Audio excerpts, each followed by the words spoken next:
Hello, everyone. I hope you're feeling wonderful this fine evening. Tonight is going to be a much more serious video compared to videos I've been doing recently.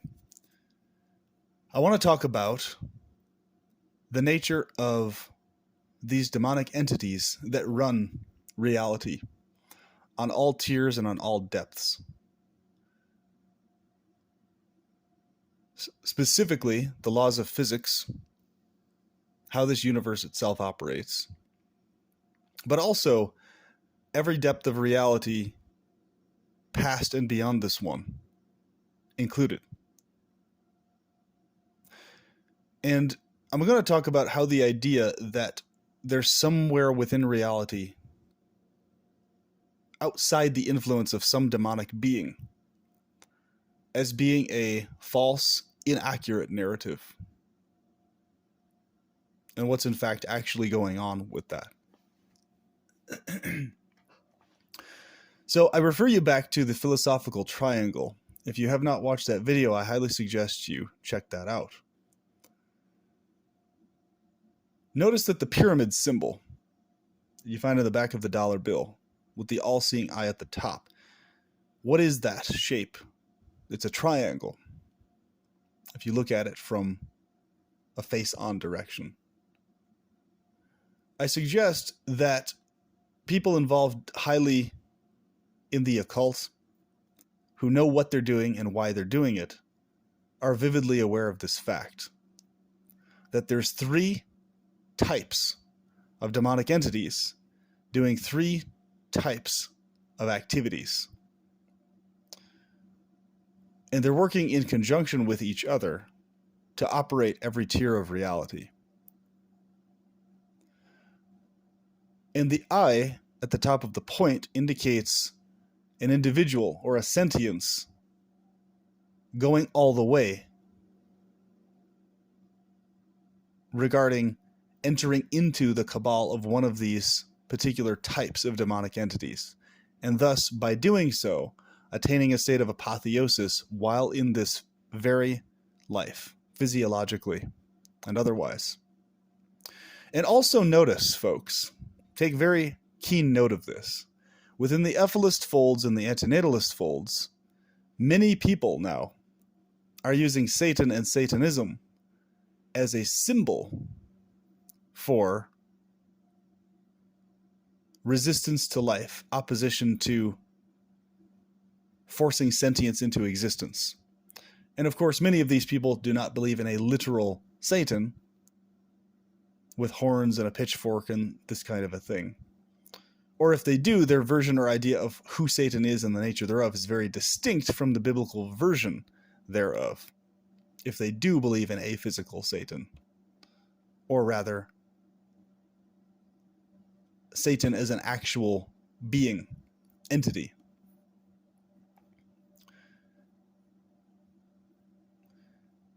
So, this is something I can't unsee, folks. And I wanted to give a shout out to my friend Mate Jakelic, Salomao, and the man who runs the channel called Reviving Real News. These three individuals display very deep insight into the topics I'm about to discuss.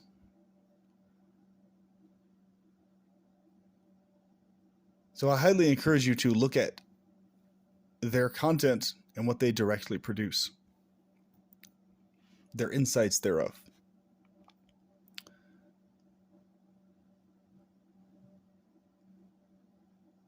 So regarding these three tiers, note the term tier, T-E-A-R, connected to tier, T-I-E-R. And please put this to memory. These 3 points of the philosophical triangle are, number one, perpetual pleasurism,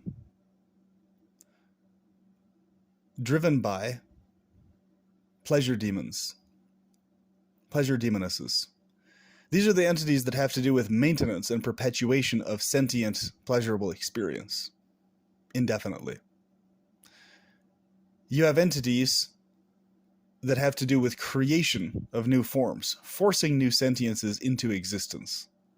These entities are the entities driving natalist psychology, the psychology of bringing more forms into the world. Creation itself being its own kind of demonic act. And then you have entities who are behind ideations regarding destruction and elimination of sentience, destruction of the body and brain, death. Entities that glorify and relish the ending of sentiences. And this is the trend that's picking up within the antinatalist and ethicalist folds. You have this trend of people, many of them, glorifying death as this savior, salvation, liberator, etc. What they're glorifying and relishing is the idea of sentience ending entirely, completely. This is its own kind of sadism. It's its own kind of evil. Just like creating new forms is its own type of demonism. Perpetuation of pleasure is its own type of demonism, and destruction of forms and sentience is its own type of demonism as well. All three of these things are three types of demonism, and they permeate every layer of reality, in fact. When you see this, you cannot unsee it. And it becomes vividly clear. And I would suggest that the people involved in Hollywood, the music industry, etc., doing all these rituals of blood sacrifices and things like this that they're reported to engage in, I would suggest that they're vividly aware of this fact and this reality. So I personally, because I was curious to check it out and to see what was going on there, I visited a Freemasonic temple in my local city here and talked to some of the guys in the place. And they showed me this room where there was this mural on the ceiling of course, the all-seeing eye up there. And there was a staircase leading to what looked to be a paradise state at the top of it. And you may recall the song Stairway to Heaven by Led Zeppelin,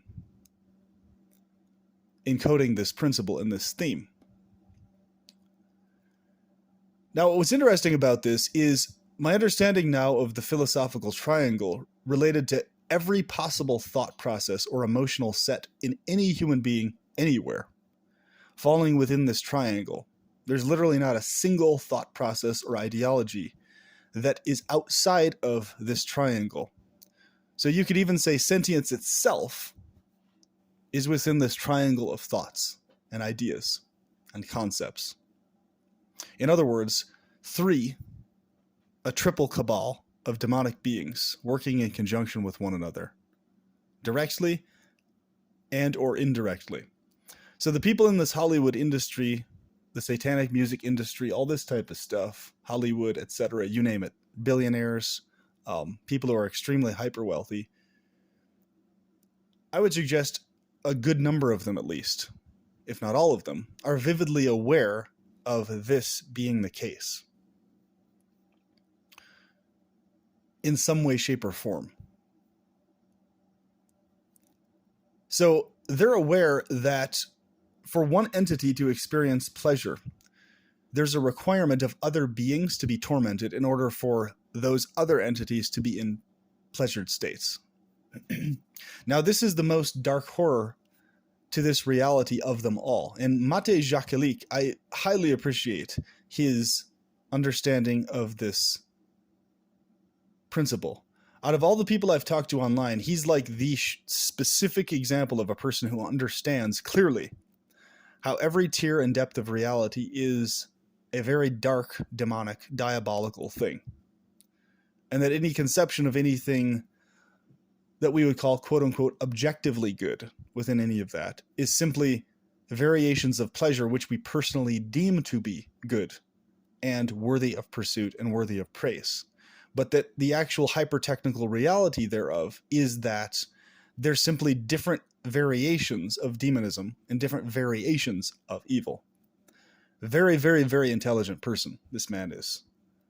And he's personally requested me to talk about the Femi-urge more going forward, which I look forward to doing.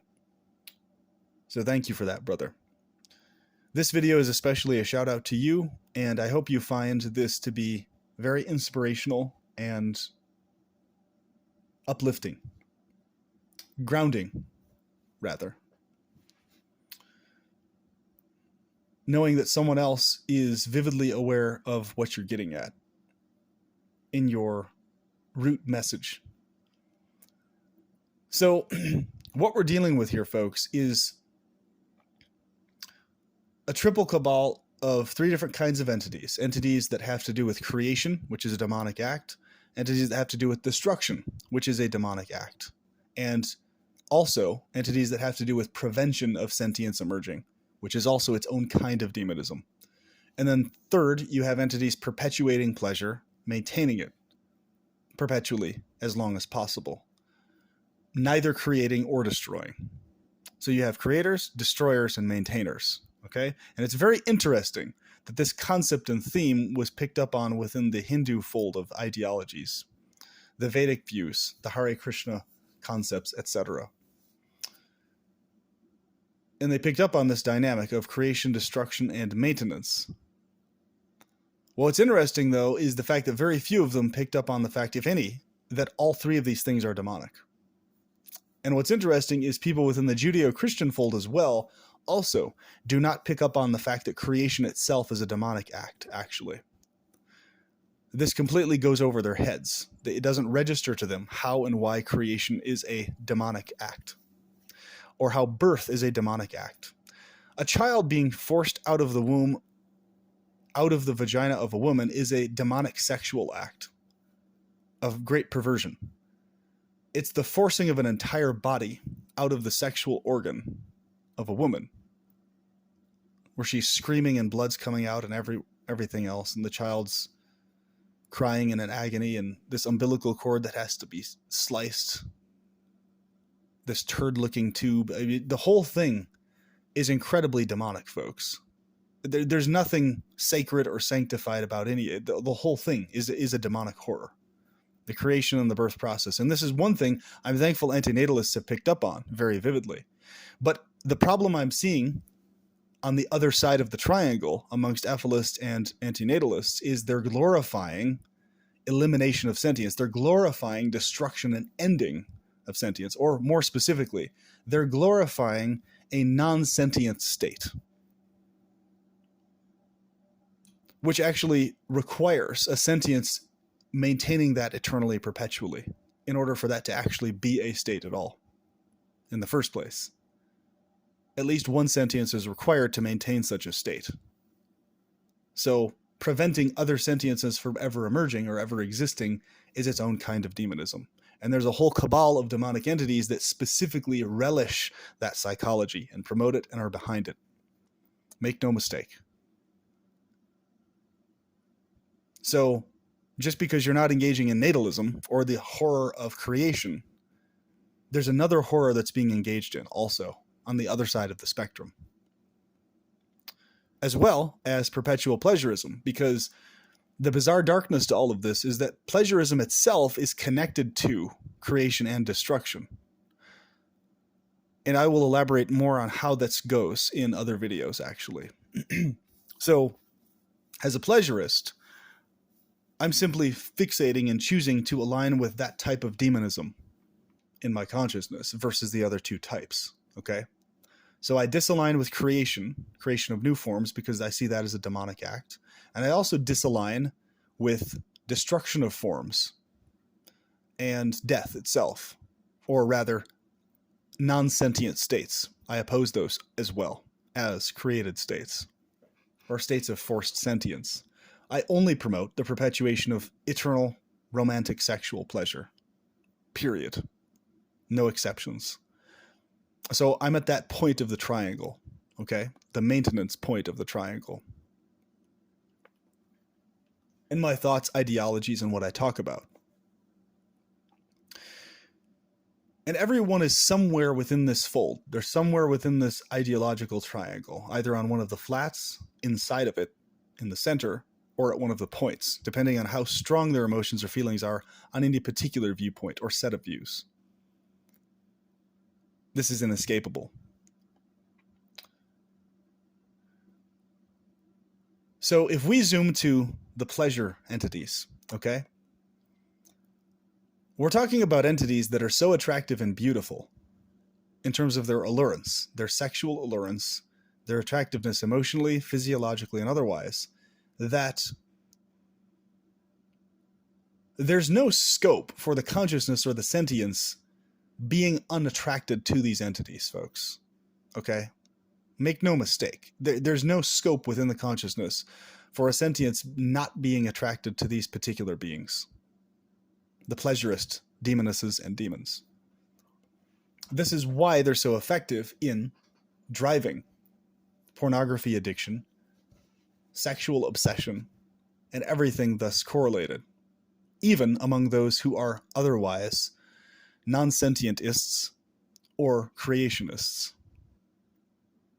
These pleasure entities are so powerful and potent that they actually drive the psychology of the other two types of human psychologies also, in terms of what they actually value, even though oftentimes they'll be in denial of what they're actually valuing.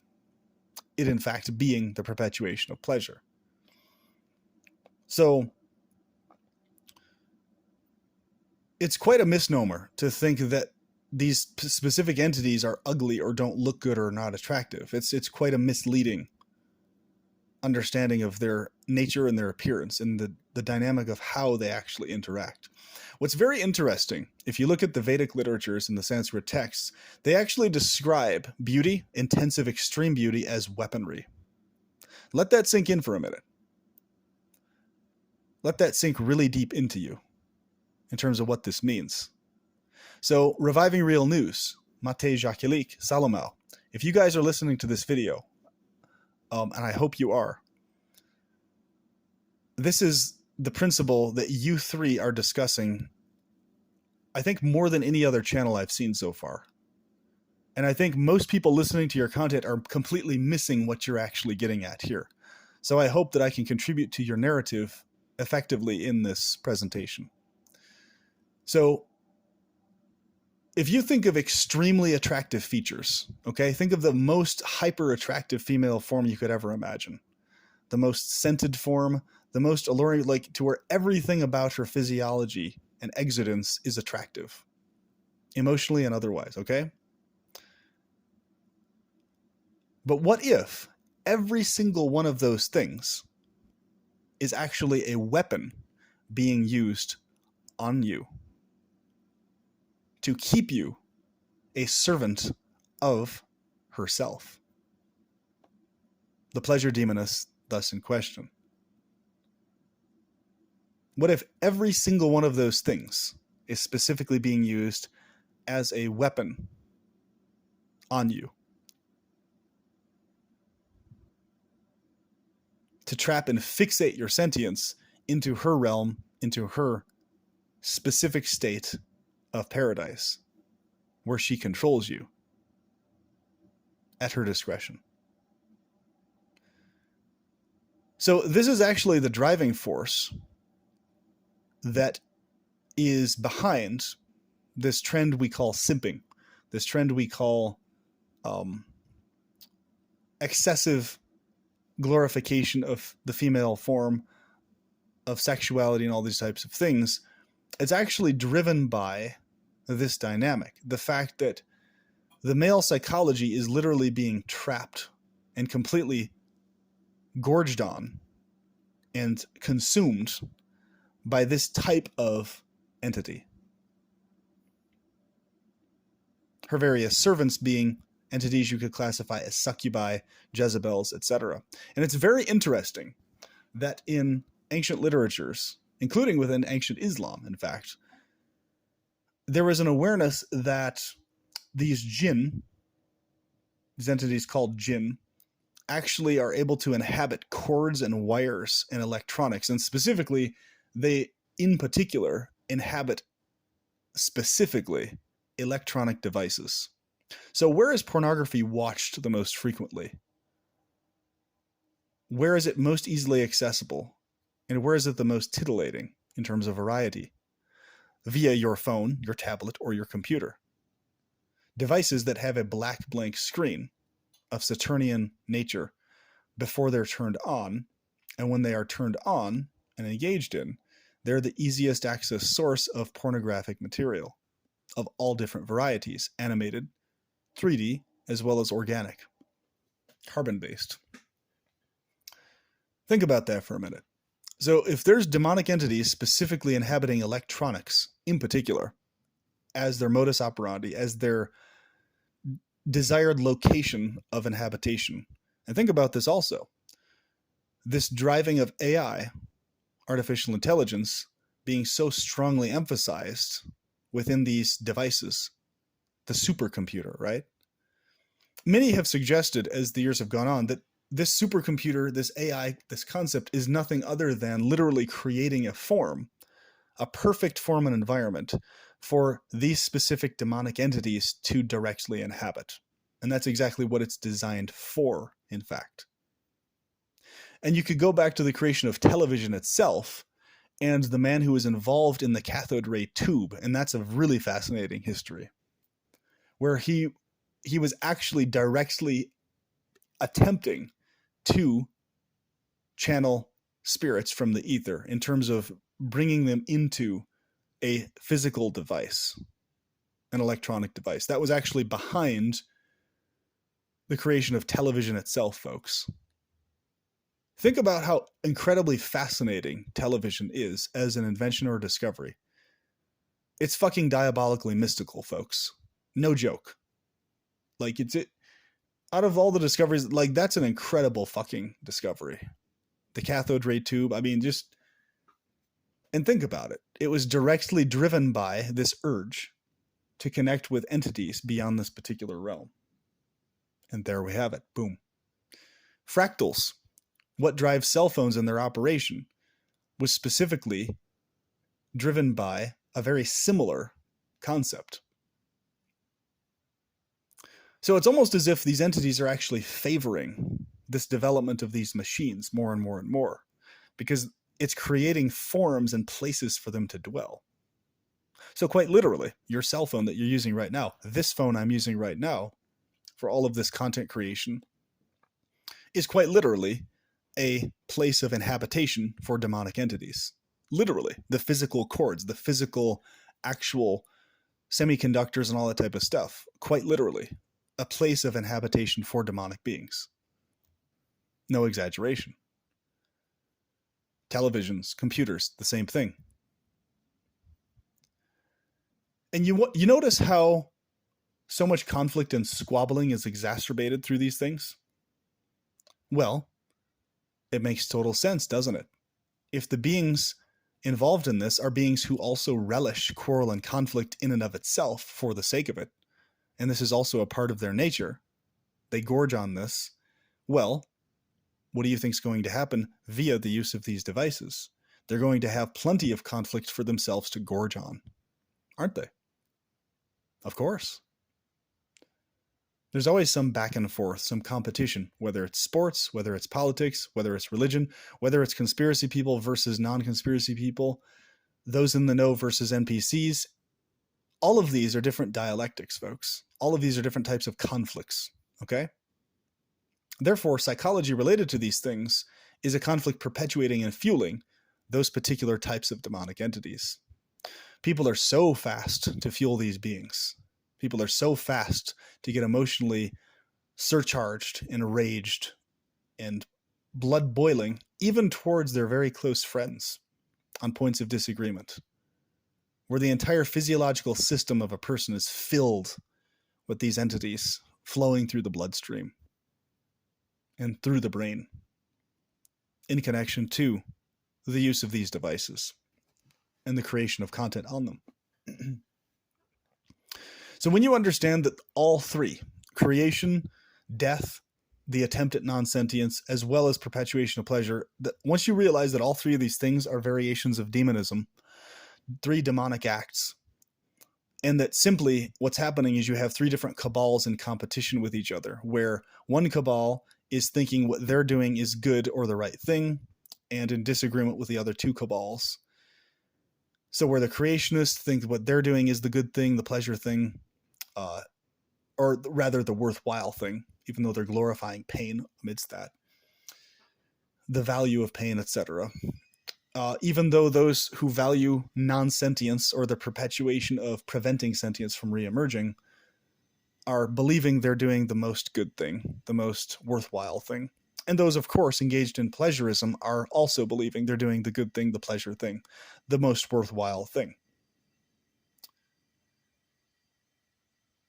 So depending on who you are, you're going to be valuing one of these three things more than the other two, depending on how you're internally wired. And take note of that term, wiring.